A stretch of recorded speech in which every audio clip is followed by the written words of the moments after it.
Hello दोस्तों, आज है 27 अक्टूबर 2025 दिन सोमवार का, हिंदी तिथि कार्तिक शुक्ल षष्ठी। और आइए बात करते हैं आज के मुख्य समाचार, बड़ी खबरें, देश और दुनिया का ताजा अपडेट लेकर हाजिर हो गए हैं। आज का ये वीडियो भी बहुत ही स्पेशल होने वाला है। किसान भाइयों के लिए, सरकारी कर्मचारियों के लिए, पढ़ने वाले बच्चों के लिए, माताओं और बहनों के लिए, बड़े बुजुर्गों के लिए, आम जनता से जुड़े कई महत्वपूर्ण फैसले जानने वाले हैं। देश के अलग अलग राज्यों की ओर से, सरकारों की ओर से बड़ी महत्वपूर्ण घोषणाएं की गई है। सरकारी छुट्टी को लेकर भी अपडेट जानेंगे, चक्रवाती तूफान और साथ ही अलग अलग सरकार की नई स्कीमें। वीडियो आप पूरा ध्यान से आखिर तक जरूर देखते रहिएगा। सबसे पहले तो आपको बताएं कि 27 अक्टूबर 2025 को आज कार्तिक माह के शुक्ल पक्ष की षष्ठी तिथि है और आज डूबते सूर्य को अर्घ्य दिया जाएगा। 4 दिवसीय छठ पूजा की शुरुआत नहाय खाए से होती है और इस पर्व का समापन कार्तिक महीने के शुक्ल पक्ष की सप्तमी तिथि पर होता है और इस दौरान सूर्य देव और छठी मैया की भक्ति भाव से पूजा की जाती है। ऐसी धार्मिक मान्यताएं है कि छठ व्रत करने से व्रती की हर मनोकामनाएं पूरी होती है, साथ ही घर में सुख समृद्धि और खुशहाली आती है। सूर्य देव की उपासना करने से आरोग्यता का वरदान मिलता है। आज सोमवार 27 अक्टूबर को छठ पूजा के तीसरे दिन सूर्य को संध्या अर्घ्य दिया जाएगा। इसके अलावा आपको बताएं, आज देश भर में SIR की तारीखों का ऐलान भी हो सकता है। चुनाव आयोग आज प्रेस कॉन्फ्रेंस करेगा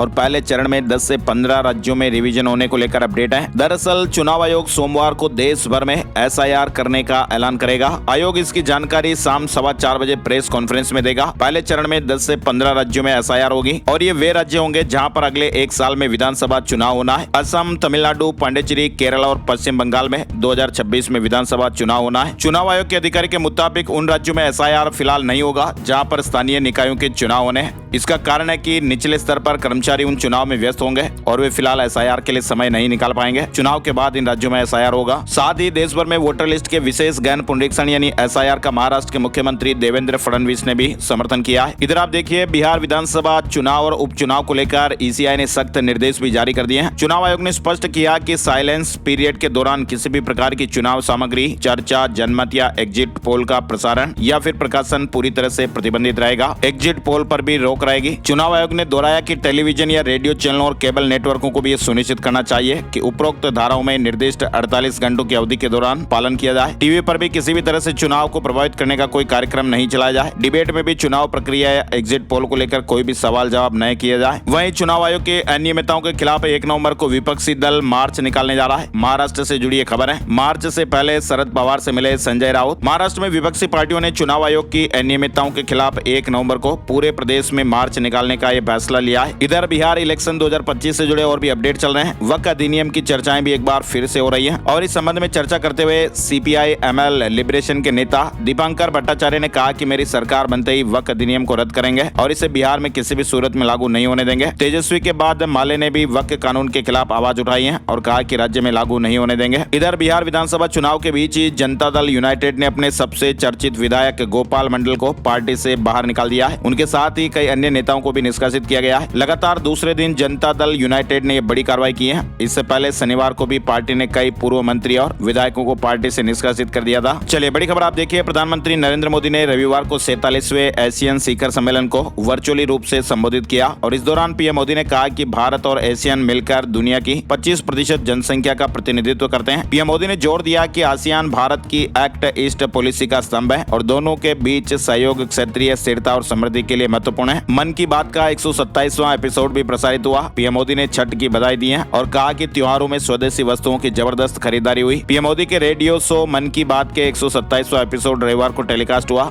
और झारखंड से एक बड़ी अलर्ट करने वाली खबर आप देखिए, लापरवाही भी है। झारखंड के चाईबासा के सदर हॉस्पिटल में स्वास्थ्य विभाग में लापरवाही का मामला सामने आया है। थैलेसीमिया से पीड़ित 5 बच्चे HIV पॉजिटिव पाए गए हैं और उन्हें संक्रमित खून चढ़ाया गया था। फिलहाल मुख्यमंत्री हेमंत सोरेन ने सिविल सर्जन समेत संबंधित अधिकारियों को निलंबित कर दिया है। वहीं पीड़ित बच्चों के परिवारों को 2-2 लाख रुपए की आर्थिक मदद देने के भी निर्देश दिए हैं। संक्रमित बच्चों का पूरा इलाज भी राज्य सरकार करवाएगी। मुख्यमंत्री हेमंत सोरेन ने कहा कि बच्चों की जिंदगी से खिलवाड़ किसी भी सूरत में बर्दाश्त नहीं किया जाएगा और दोषियों पर कड़ी कार्रवाई होगी। चलिए बड़ी खबर आपको बताते हैं, चक्रवाती तूफान को लेकर अपडेट। बंगाल की खाड़ी में बन रहे चक्रवाती तूफान मोंता के चलते आंध्र प्रदेश, पश्चिम बंगाल, उड़ीसा और तमिलनाडु में अलर्ट जारी किया गया है। मौसम विभाग के मुताबिक 28 से 31 अक्टूबर के बीच भारी बारिश की चेतावनी जारी की गई है। मौसम विभाग ने कहा कि 28 अक्टूबर की शाम काके काकीनाडा के पास मछलीपट्टनम और कालिंगपट्टनम के बीच आंध्र तट को ये तूफान पार कर सकता है और इस दौरान हवाओं की रफ्तार 100 से 110 किलोमीटर प्रति घंटा तक पहुंचने की आशंका है। आंध्र प्रदेश की तरफ बढ़ रहा है चक्रवात मोंथा। 28 अक्टूबर को स्पीड बहुत ज्यादा रहेगी। सेना को भी स्टैंड बाय मोड पर रखा गया है। चक्रवात मोंथा के लगातार पास आने की वजह से आंध्र प्रदेश के कई शहरों में तेज बारिश का दौर भी जारी है। बंगाल की खाड़ी में बन रहा है चक्रवात मोंथा आंध्र प्रदेश की तरफ बढ़ रहा है। आंध्र प्रदेश, उड़ीसा और तेलंगाना में कई इलाकों में भारी बारिश की चेतावनी दी गई है। भारतीय सेना भी अलर्ट मोड पर है। बंगाल की खाड़ी और अरब सागर में विकसित हो रहे इस चक्रवाती सिस्टम पर कड़ी नजरें रखी जा रही हैं। वहीं ठंड को लेकर भी खबरें चल रही हैं। भारत और चीन सीमा क्षेत्र में 18,000 फीट की ऊंचाई पर स्थित देवताल झील इन दिनों कड़ाके की ठंड के कारण जम गई है। पिछले दिनों ऊंचाई वाले क्षेत्रों में हुई बर्फबारी से तापमान में भारी गिरावट आ गई थी, जिसके बाद देवताल झील के साथ ही यहाँ पानी के स्रोत भी जम गए हैं। झील का पानी भी बर्फ में तब्दील हो गया है और इन दिनों कई पर्यटक देवताल पहुंच रहे हैं और झील का लुत्फ उठा रहे हैं। वहीं दिल्ली एनसीआर में भी पश्चिमी विक्षोभ का असर दिखाई देगा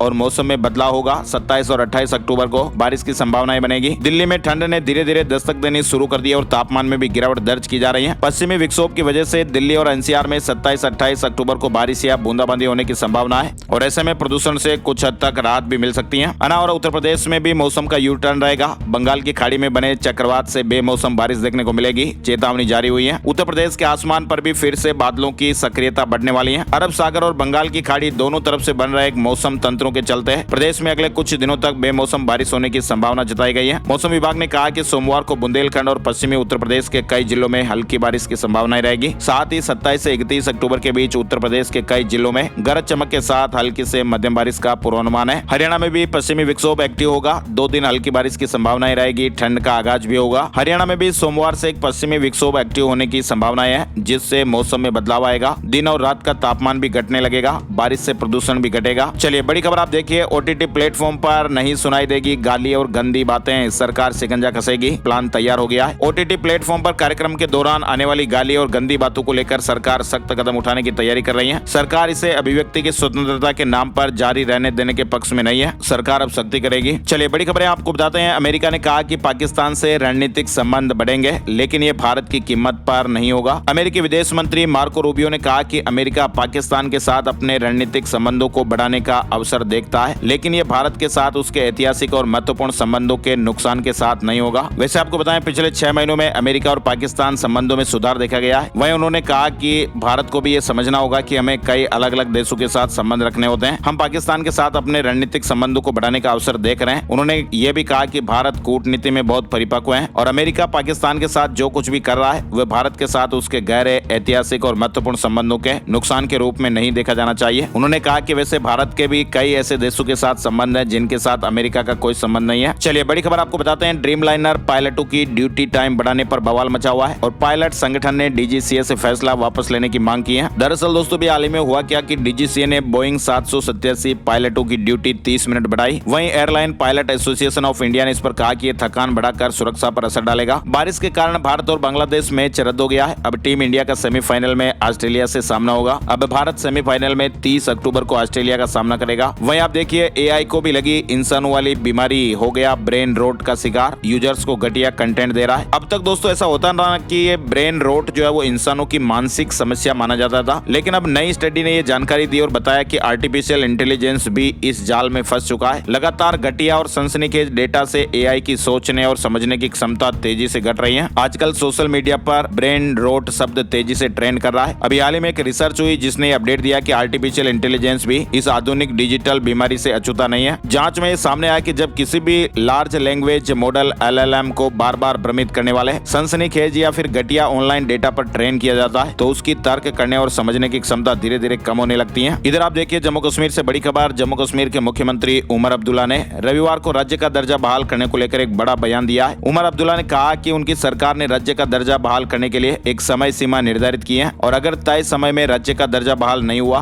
तो वे कुर्सी छोड़ देंगे। साथ ही आपको बताएं, छत्तीसगढ़ में नक्सलियों के खिलाफ चलाए जा रहे ऑपरेशन के तहत एक बार फिर सफलता मिली है। कांकेर में 21 नक्सलियों ने आत्मसमर्पण किया है। 18 हथियारों के साथ माओवादियों ने भी समर्पण किया है। छत्तीसगढ़ में नक्सलियों के खिलाफ चलाए जा रहे ऑपरेशन के तहत एक बार फिर बड़ी सफलता मिली है। चलिए बड़ी खबर देखिए आप। शिक्षा मंत्रालय ने राज्यों में शिक्षकों की असमान तैनाती पर सवाल उठाए हैं। दरअसल दोस्तों हुआ क्या कि लगभग 8,000 स्कूलों में एक भी छात्र नहीं है, फिर भी 20,000 से अधिक शिक्षक तैनात हैं। वहीं 1 लाख से अधिक स्कूल एक ही शिक्षक के भरोसे चल रहे हैं, जिनमें 33 लाख से अधिक बच्चे पढ़ रहे हैं। शिक्षा मंत्रालय ने गुणवत्तापूर्ण शिक्षा पर जोर दिया है। शिक्षा मंत्रालय ने गंभीर सवाल भी उठाए हैं। इधर आपको बताएं, भारत में नवजातों की मृत्यु दर भी चिंताजनक है, जहां हर साल लगभग 7 लाख शिशु जन्म के बाद उचित देखभाल नहीं मिलने के कारण जान गंवा देते हैं। विश्व रैंकिंग में भारत की स्थिति इस समस्या की गंभीरता को दर्शाती है और इस पर तत्काल ध्यान देने की आवश्यकता है। जन्म के बाद की देखभाल में कमी एक बड़ी चुनौती बनी हुई है। दरअसल भारत में हर साल 7 लाख से अधिक नवजात शिशु जन्म के 28 दिनों के भीतर दम तोड़ देते हैं, जो दुनिया में होने वाली लगभग 23 लाख नवजात मौतों का 30% है। इधर आपको बताएं, छत्तीसगढ़ उच्च न्यायालय ने पिता की संपत्ति में बेटियों के अधिकार पर महत्वपूर्ण फैसला सुनाया है। न्यायालय ने कहा कि यदि पिता का निधन 1956 के हिंदू उत्तराधिकार अधिनियम से पहले हुआ हो तो बेटी का संपत्ति पर कोई अधिकार नहीं होगा। ऐसे मामलों में उत्तराधिकार मिताक्षरा कानून के अनुसार तय होगा, जो केवल बेटों को उत्तराधिकारी मानता था। ये फैसला रागमनिया की याचिका पर आया है, जिसने पिता की संपत्ति में हिस्सा मांगा था। 1956 से पहले मृत्यु पर बेटियों का हक नहीं। छत्तीसगढ़ हाईकोर्ट ने पिता की संपत्ति में बेटियों की हिस्सेदारी को लेकर यह अहम फैसला सुनाया है। अदालत ने अपने फैसले में स्पष्ट किया कि किन परिस्थितियों में पिता की संपत्ति में बेटियों को हिस्सेदारी मिलेगी और किन में नहीं। अदालत ने साफ साफ कहा कि अगर पिताजी का निधन हिंदू उत्तराधिकार अधिनियम 1956 के लागू होने से पहले ही हो गया हो तो बेटी का उनकी संपत्ति में कोई अधिकार नहीं होगा और ऐसे मामलों में उत्तराधिकार को मिताक्षरा कानून के तहत तय किया जाएगा, जो 1956 के कानून से पहले लागू था और इसमें केवल बेटों को ही पिता की संपत्ति का कानूनी उत्तराधिकारी माना गया था। चलिए आगे बढ़ते हैं। बड़ी खबर, दिल्ली में घर चाहने वालों के लिए भी गुड न्यूज आ रही है। 7 नवंबर को एक नई आवास योजना लॉन्च होने वाली है। दिल्ली विकास प्राधिकरण यानी डीडीए जन साधारण आवास योजना का दूसरा चरण 7 नवंबर 2025 से शुरू करेगा और इस योजना के तहत दिल्ली के विभिन्न क्षेत्रों में LIG और EWS श्रेणी के 1537 फ्लैट उपलब्ध होने वाले हैं। बुकिंग के लिए LIG फ्लैट के लिए 1 लाख और EWS फ्लैट के लिए 50,000 रुपए जमा करने होंगे। चलिए बड़ी खबर आप देखिए, वैज्ञानिकों ने मिल्की वे आकाश गंगा में फैली धूल और गैस का मानचित्र तैयार किया है। इस खोज से ये पता चला कि धूल की परतें आकाश गंगा को ढके हुए हैं और नए तारों के जन्म स्थान का खुलासा करती हैं। एरीज के वैज्ञानिकों ने 6000 से अधिक तारों के समूह का डेटा एकत्र करके मानचित्र बनाया और ये खोज मिल्की वे में तारों के निर्माण स्थलों को समझने में मदद करेगी। यानी दोस्तों, हमारी धरती नहीं बल्कि हमारी जो आकाश गंगा है मिल्की वे भी धूल और गैस से घिरी हुई है। अंतर सिर्फ इतना है कि पृथ्वी की धूल गैस वातावरण को दूषित करती है और ब्रह्मांड में फैली हुई धूल और गैस तारों और ग्रहों को जन्म देती है।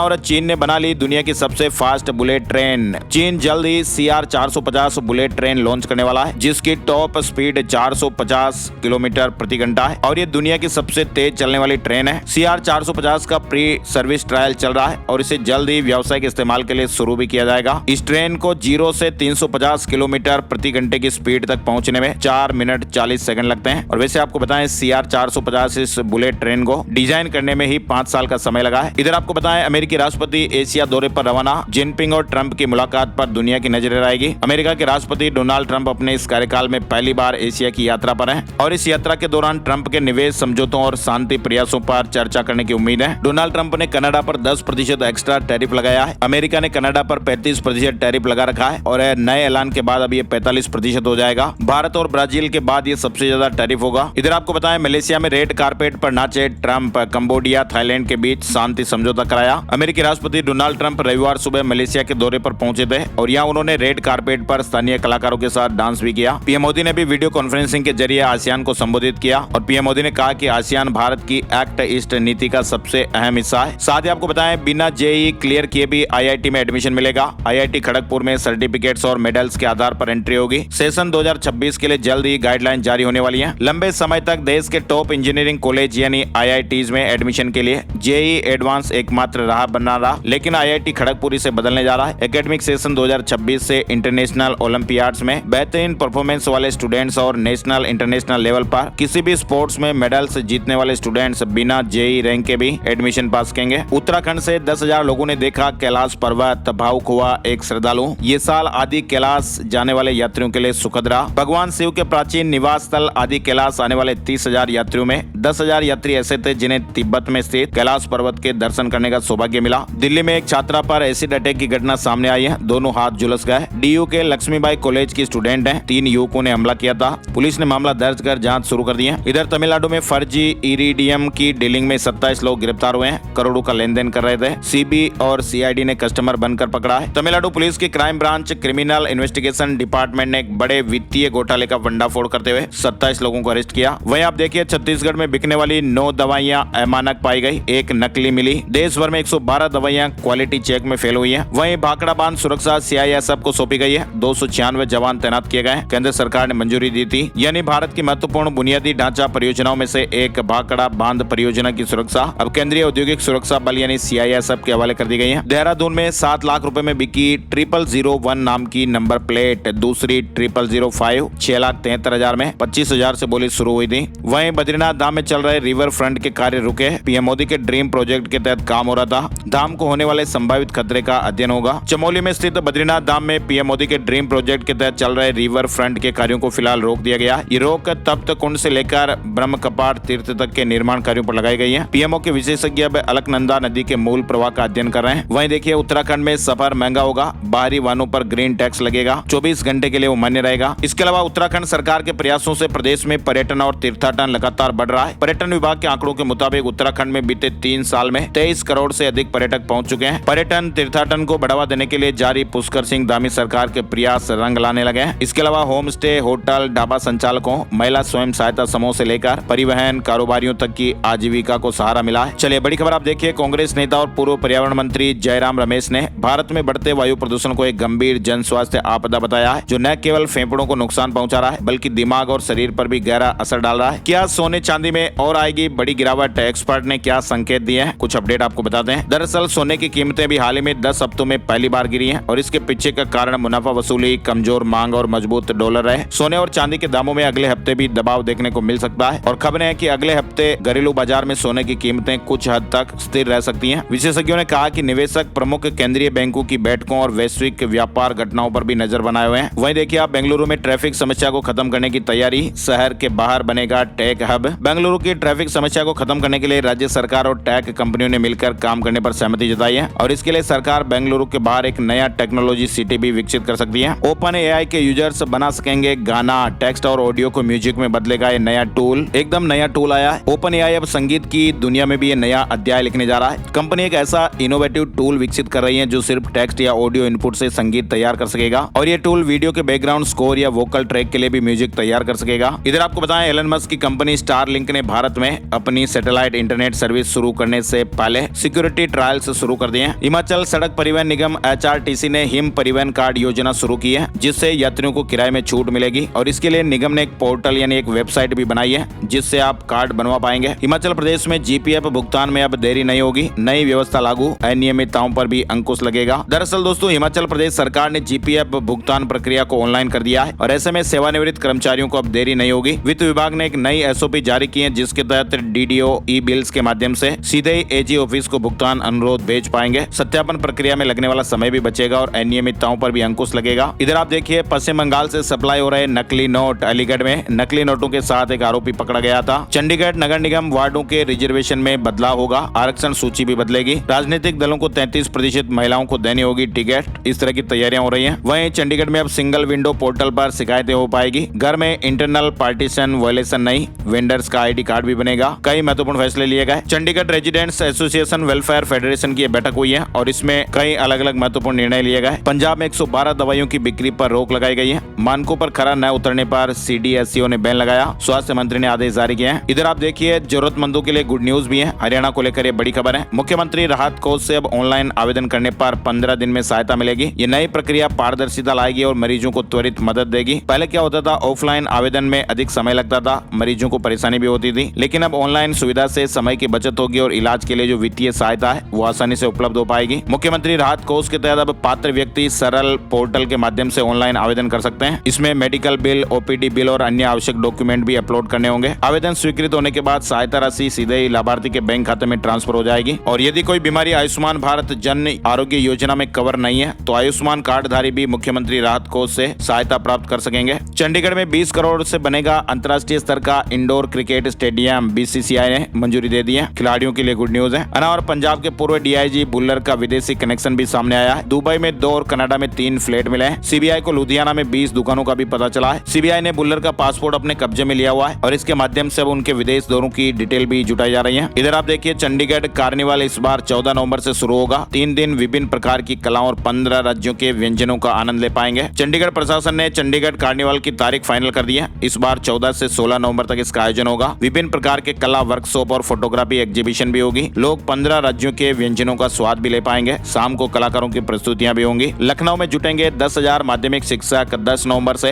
प्रांतीय अधिवेशन का आगाज होगा। MLC चुनाव पर भी मंथन किया जाएगा। 10, 11 और 12 नवंबर को लखनऊ के रामाधीन सिंह उत्सव भवन में होगा। साथ ही उत्तर प्रदेश बोर्ड से जुड़ी खबर है बच्चों के लिए। उत्तर प्रदेश माध्यमिक शिक्षा परिषद ने 2026 की हाई स्कूल और इंटरमीडिएट बोर्ड परीक्षाओं में शामिल होने वाले विद्यार्थियों के डेटा विवरण में सुधार की अंतिम तारीख अब 31 अक्टूबर तक बढ़ा दी है। यानी कि विद्यार्थी अब नाम, जन्म तिथि और अन्य जानकारियों में ऑनलाइन या फिर ऑफलाइन माध्यम से करेक्शन कर सकते हैं, सुधार कर सकते हैं। फॉर्म में अगर कोई गड़बड़ रह गई है तो उसे ठीक कर सकते हैं, वरना। और लखनऊ में छठ पर्व पर मंगलवार 28 तारीख को स्थानीय अवकाश रहेगा। जिलाधिकारी कार्यालय से आदेश जारी हो गए, ऐसे अपडेट है। छठ महापर्व पर राजधानी लखनऊ में 28 अक्टूबर मंगलवार को स्थानीय अवकाश रहेगा और इस दौरान सभी सरकारी, अर्ध सरकारी कार्यालयों, स्कूलों और कॉलेजों में इस दिन अवकाश रहेगा। साथ ही उत्तर प्रदेश सरकार राज्य के 10 लाख से अधिक किसानों को दलहन और तिलहन फसलों के फ्री बीज मिनी किट प्रदान कर रही है। ये मिनी किट ऑनलाइन आवेदन के माध्यम से लॉटरी द्वारा दिए जा रहे हैं। अन्य किसानों को प्रमाणित बीज 50% अनुदान पर मिलेंगे। उत्तर प्रदेश में भी बढ़ सकती है बिजली की दरें। उपभोक्ता परिषद ने साजिश के आरोप लगाए हैं, सीएम से दखल की मांग की है। यूपी में बिजली की दरें बढ़ सकती है। राज्य विद्युत उपभोक्ता परिषद ने कहा कि कुछ अधिकारी इस साल दरें बढ़ाने की साजिश रच रहे हैं। वहीं देखिए आप, यूपी में भूमि रजिस्ट्री में पहचान छिपाने पर मुकदमा दर्ज होगा।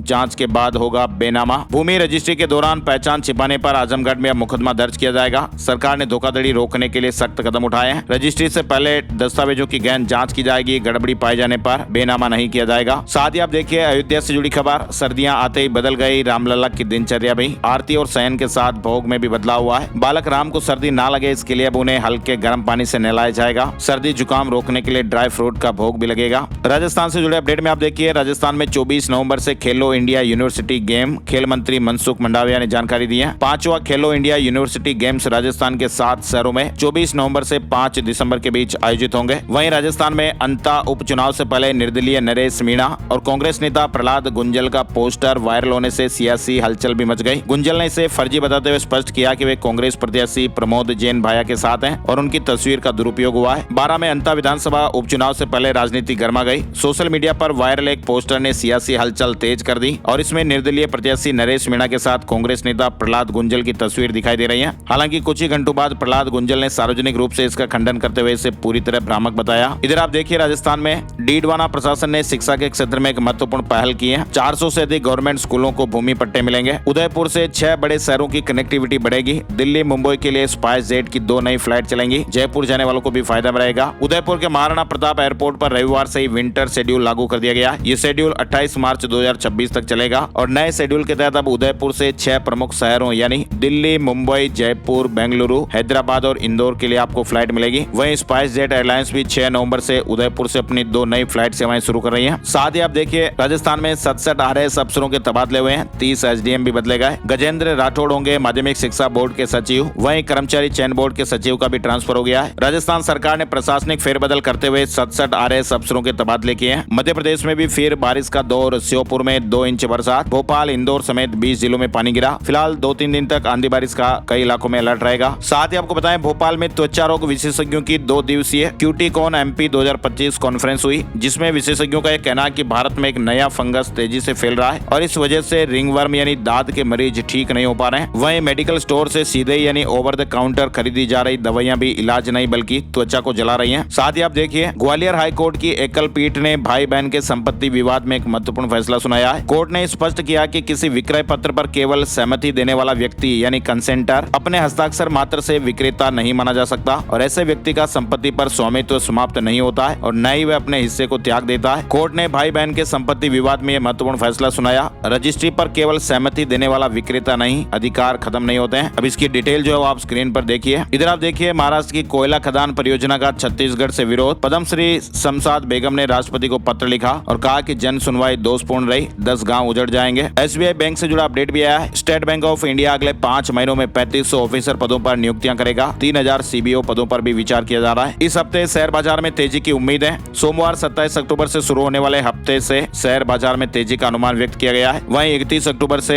लेंस कार्ड का IPO भी ओपन होगा। 4 नवंबर तक बोली लगा पाएंगे। राजस्थान से जुड़ी एक और बड़ी खबर आपको बताते हैं। प्राइवेट स्कूलों का फिजिकल वेरिफिकेशन अगले महीने से होने वाला है। RT के तहत हुए एडमिशन की भी जांच की जाएगी। बच्चों से मिलेंगे शिक्षा विभाग के अधिकारी। दरअसल राजस्थान के प्रदेश के सभी प्राइवेट स्कूलों में शिक्षा का अधिकार कानून यानी RT के तहत एडमिशन पाने वाले स्टूडेंट्स का फिजिकल वेरिफिकेशन इस साल भी किया जाएगा। इसके लिए बने जांच दलों को इस बार विशेष ट्रेनिंग दी जाएगी और ये ट्रेनिंग 28 अक्टूबर अक्टूबर से 31 अक्टूबर के बीच होने वाली है। किसी भी स्कूल में गड़बड़ी मिलने पर उसके खिलाफ कार्रवाई होगी। हर साल होने वाले इस वेरिफिकेशन के बाद ही प्राइवेट स्कूल को स्टूडेंट्स की तय फीस दी जाती है और इस बार स्टूडेंट्स के डेटा की जांच भी की जाएगी। विद्यार्थियों के डेटा, उपस्थिति, वास्तविक स्थिति का सटीक मिलान करने की ट्रेनिंग भी दी जाएगी और इस बार कई स्कूलों में स्टूडेंट्स के फर्जी एडमिशन की रिपोर्टें भी सामने आ रही हैं और ऐसे में इसकी छानबीन भी की जाएगी। और अब चलते एक नजर आज का राशि बल। आज 27 अक्टूबर सोमवार के ग्रह नक्षत्र शुक्रमा योग बना रहे हैं, जिससे मेष और वृष राशि वालों की प्रॉपर्टी के मामले सुलझ सकते हैं। मिथुन राशि वालों का प्रोजेक्ट पूरा होने से बड़ा फायदा मिलेगा। धनु राशि वालों को अच्छी जॉब की सूचना है, नए ऑर्डर और एग्रीमेंट भी मिल सकते हैं। मकर राशि वालों के रुके हुए काम पूरे हो सकते हैं। इनके अलावा बाकी राशियों पर सितारों का मिला जुला असर रहेगा। आज के मुख्य समाचार, बड़ी खबरें, इस वीडियो में फिलहाल बस इतना ही अपडेट। हर रोज ये बड़ी खबरों वाला वीडियो हम आपके लिए लेकर आते हैं। तो टुडे ब्रेकिंग न्यूज, आज के मुख्य समाचार, बड़ी खबरें, ये वीडियो आप हर रोज देखते रहिएगा। एक और नई वीडियो और नई जानकारी में फिर मिलते हैं। तब तक के लिए जय हिंद, जय भारत, वंदे मातरम।